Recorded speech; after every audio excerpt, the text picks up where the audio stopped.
Hello मेरे प्यारे बच्चों, क्या हाल चाल। उम्मीद है कि आप लोग स्वस्थ होंगे, मस्त होंगे और पढ़ाई भी अच्छे तरीके से चल रही होगी। देखिए फ्रेंड्स, मैं आपके लिए फिजिक्स चैप्टर नंबर 6 वैद्युत चुंबकीय प्रेरण का एक मोस्ट इम्पोर्टेंट टॉपिक लेकर आया हूँ, जो आपके बोर्ड के एग्जाम के लिए अति महत्वपूर्ण है। देखिए, हम लोग देखेंगे कि अन्योन प्रेरण तथा अन्योन प्रेरक गुणांक क्या होता है, जो एग्जाम के व्यू से अति महत्वपूर्ण है। तो देखिए, हम लोग देखते हैं अन्योन प्रेरण क्या होता है। तो देखिए देखिए कि किसी एक कुंडली में प्रवाहित धारा के मान में परिवर्तन करने से, किसी एक कुंडली में प्रवाहित धारा के मान में परिवर्तन करने से पास रखी दूसरी कुंडली में प्रेरित विद्युत वाहक बल उत्पन्न होने की घटना को अन्योन प्रेरण कहते हैं। जैसे समझ ले चित्र के द्वारा, ये आपका पहली कुंडली है। ये आपका देखिए यहाँ पर सेल है। क्या है? सेल है। ये आपका क्या है? कुंजी है। ये आपका प्रतिरोध है। ठीक है। ये आपकी क्या है? कुंडली है। क्या है? ये आपकी कुंडली है। ठीक है। अब क्या करते हैं, ये जो कुंडली दिख रही है, प्रथम वाली कुंडली, इसमें क्या करते हैं, इस सेल के द्वारा इसमें धारा प्रवाहित करते हैं। आई एम्पियर की धारा क्या करते हैं? प्रवाहित करते हैं। ये आपकी कुंडली, प्राथमिक कुंडली। ठीक है। इसमें सेल के द्वारा कुंजी को ऑन करते हैं तो इसमें से धारा बने लगती है। अब प्रतिरोध से जाते हुए इसमें जाती है। ये धारा जब इस कुंडली में पहुंचती है, ये आपकी कुंडली है, ये जब धारा यहाँ से चलकर इस कुंडली में पहुंचती है तो यहाँ क्या होता है, विद्युत फ्लक्स रेखाओं में क्या होता है, यहाँ से चुंबकीय फ्लक्स रेखाएं क्या होती निकलती हैं। क्या होती हैं? विद्युत फ्लक्स रेखाएं क्या होती हैं, यहाँ से निकलती हैं। तो जैसे विद्युत फ्लक्स रेखाएं यहाँ से निकलती हैं, इस बगल वाली कुंडली में क्या होता है, इस फ्लक्स बल रेखाओं की संख्या की वजह से इसमें क्या होता है, विद्युत वाहक क्या होता है, विद्युत वाहक बल उत्पन्न हो जाता है। ठीक है। तो जो इससे क्या होता है, इसमें विद्युत वाहक बल उत्पन्न हो जाता है, जिसमें इसमें धारा बहने लगती है। ठीक है। कैसे बहती, जरा देखिए, इसमें फ्लक्स में ऐसे परिवर्तन होने लगता है। ठीक है। ऐसे ये आपकी बल रेखाएं हैं। क्या है? बल रेखाओं। तो जैसे इस प्राथमिक कुंडली में हम धारा में क्या करते हैं, प्राथमिक कुंडली में जब धारा प्रवाहित करते हैं सेल के द्वारा, तो इस वाली कुंडली में क्या होता है, विद्युत वाहक बल क्या होता है, उत्पन्न हो जाता है। ठीक है। और जो विद्युत वाहक बल इस कुंडली को, जो इसमें विद्युत वाहक बल उत्पन्न हो जाता है, इसी को हम लोग क्या बोलते हैं, अन्योन प्रेरण कहते हैं। और इस कुंडली में क्या होती है, धारा भी बहने लगती है। ठीक है। तो हमने क्या बताया, परिभाषा एक बार आप देख लीजिए, क्लियर हो जाएगा कि किसी एक कुंडली में प्रवाहित धारा के मान में परिवर्तन करने पर, ये जो कुंडली है इसमें धारा के मान में क्या करते हैं, परिवर्तन करते हैं। तो पास रखी दूसरी कुंडली में, तो जो पास रखी दूसरी कुंडली है इसमें क्या होता है, प्रेरित विद्युत वाहक बल उत्पन्न हो जाता है। ठीक है। इसी घटना को हम लोग क्या कहते हैं, अन्योन प्रेरण कहते हैं। ठीक है। तो जैसे इसके मान में क्या करते हैं, इस कुंडली, जो आपकी कुंडली कुंडली है, उस कुंडली में इस सेल के द्वारा धारा के मान में परिवर्तन करते हैं। इसके वजह से चुंबकीय फ्लक्स बल रेखाओं की संख्या में क्या होता है, परिवर्तन होता है, जिसके वजह से इस कुंडली में क्या होती है, क्या होता है कि प्रेरित विद्युत वाहक बल क्या होता है, उत्पन्न हो जाता है और धारा बनने लगती है। और इसी घटना को हम लोग क्या कहते हैं, अन्योन प्रेरण कहते हैं। चलिए, तो फिर अगला देख लेते हैं, इसको स्क्रीनशॉट ले लीजिए, फिर अगला देखेंगे अन्योन प्रेरण गुणांक क्या होता है। चलिए इसको लीजिए। तो फ्रेंड्स, चलिए देख लेते हैं मोस्ट इम्पोर्टेंट टॉपिक, अन्योन प्रेरण गुणांक को देख लेते हैं, बहुत ही इम्पोर्टेंट है। ठीक है। तो अन्योन प्रेरण गुणांक क्या होता है, उस परिभाषा को पढ़ने से पहले थोड़ा सा आप लोग को समझा देते हैं एक बात।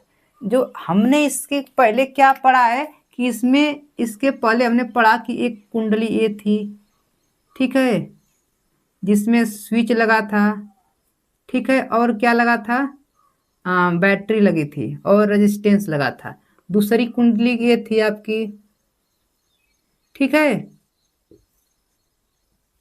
अब देखो ये थी ना फ्रेंड्स, क्या था कि आपको पता था कि जो इसमें ये इसका मान लो ये आपका पहली कुंडली थी, इसमें फ्लक्स परिवर्तन φ1 होगा, ये दूसरी कुंडली इसमें फ्लक्स परिवर्तन क्या होगा, φ2 होगा। अब बताइए जो कुंडली दूसरी है उसमें फ्लक्स में परिवर्तन किसके वजह से हो रहा है, किसके वजह से, जो इसमें धारा बह रही है I1 धारा की वजह से इसमें क्या हो रहा है, फ्लक्स परिवर्तन हो रहा है। तो मान लो ये फ्लक्स परिवर्तन फाई इसमें है, तो इसमें क्या है मान लो φ2। तो कुंडली जो दूसरी है उसमें फ्लक्स परिवर्तन किस धारा की वजह से हो रहा है, जो पहले कुंडली में धारा बह रही है उसकी वजह से क्या हो रहा है, कुंडली दूसरी में फ्लक्स परिवर्तन हो रहा है। तो क्या होगा यहाँ पर I2 क्या होता है आपको पता रहना चाहिए। तो ये आपको समझ में आया, यहाँ से क्या लिखते हैं, φ2 किसके वजह से हो रहा है, I1 के अनुक्रमानुपाती है, ठीक है। तो परिभाषा को एक बार देख लेते हैं। दो कुंडलियों का अन्योन्य प्रेरण गुणांक किसी द्वितीय कुंडली में प्रेरित उस विद्युत वाहक बल के बराबर होता है जो प्राथमिक कुंडली में धारा परिवर्तन की दर के एकांक होने पर उत्पन्न होता है। अब जैसे फार्मूले को प्रूफ करेंगे आपको इस परिभाषा तुरंत याद हो जाएगी एकदम इजीली में। देखिए क्या करते हैं, अब देखो इस अनुक्रमानुपाती के चिन्ह को हटाने के लिए क्या कर देते हैं, नियतांक लगा देते हैं। एक नियतांक क्या लगा देते हैं, ये आपका नियतांक यम हो जाता है, क्या हो जाता है, यम I1, ठीक। अब यम क्या है, अन्योन्य प्रेरण गुणांक है, ठीक है फ्रेंड्स। अब क्या करते हैं, इसका अवकलन कर देते हैं, क्या कर देते हैं, अवकलन कर देते हैं। अवकलन करने पर अब अवकलन करेंगे दोनों पक्ष का, तो क्या हो जाएगा, d φ2 अपान क्या हो जाएगा, dt। इधर क्या हो जाएगा, d dt अपान कैपिटल यम और I1। यम क्या है, एक कांस्टेंट वैल्यू है, तो उसको क्या करेंगे, बाहर निकाल देंगे। तो d φ2 अपान dt बराबर क्या हो जाएगा, यम बाहर आ गया, क्या हो जाएगा, यम बाहर आ जाएगा तो क्या बचेगा, d I1 बटा के dt, है ना। अब जरा देखिए इसके आगे जरा देख लेते हैं फ्रेंड्स। अब आपको पता रहना चाहिए d φ2 अपान dt क्या है, ये तो आपका क्या है, दूसरे कुंडली में विद्युत वाहक बल है। तो इसको हम लोग क्या लिख सकते हैं, E2 लिख सकते हैं। अगर पहले में रहता तो E1 लिखते, तो इसके बराबर आप लोग क्या लिख सकते हैं, E2 विद्युत वाहक बल, प्रेरित विद्युत वाहक बल। अब ये क्या हो जाएगा, m d I1 बटा में क्या हो जाएगा, dt, है ना फ्रेंड्स। चलिए तो आप लोग क्या करते हैं, यहाँ से देख लेते हैं। हमको क्या करना है, यहाँ से यम का मान निकालना है। तो यम बराबर क्या आएगा, यम बराबर क्या आ जाएगा आपका, E2 अब बटा में d I1 बटा के dt, ठीक है, ये हो जाएगा। अब देखिए क्या होगा, ये तो हो गया आपका फार्मूला। कभी कभी एक माइनस यहाँ पर दिया रहता है, तो माइनस कुछ नहीं, माइनस वो दिखाता है फ्लक्स परिवर्तन के रूप को दिखाता है। तो ये आपका फाइनली फार्मूला क्या होता है, आ जाता है। अब जरा देखिए, अब देखने की बात है क्या, उसको हम देख लेते हैं, ठीक है फ्रेंड्स। क्या करा है, परिभाषा को देख लेते हैं। दो कुंडलियों का अन्योन्य प्रेरण गुणांक किसी द्वितीय कुंडली में प्रेरित विद्युत वाहक बल के बराबर होता है, के बराबर होता है जो प्राथमिक कुंडली में धारा परिवर्तन की दर एकांक होने पर उत्पन्न होता है।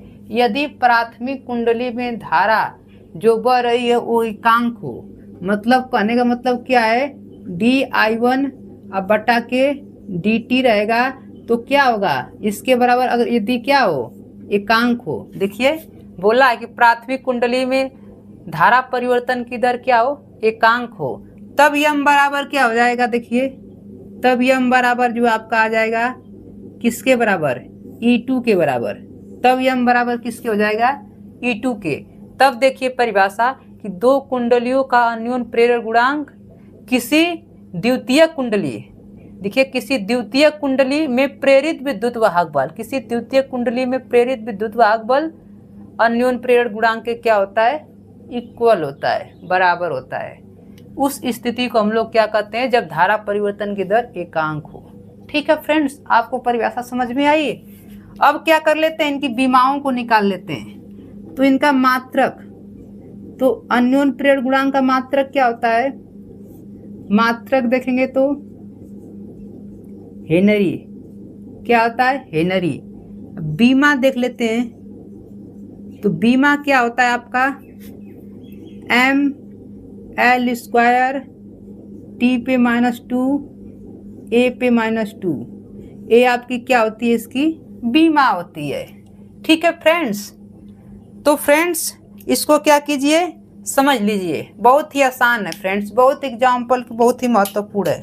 तो फ्रेंड्स यदि मेरी वीडियो आपको अच्छी लग रही है तो मेरे चैनल पर यदि आप लोग नए हैं तो चैनल को अवश्य सब्सक्राइब कर लीजिए फ्रेंड्स। ठीक है, और लव यू, टेक केयर, और स्क्रीनशॉट ले लीजिए फ्रेंड्स।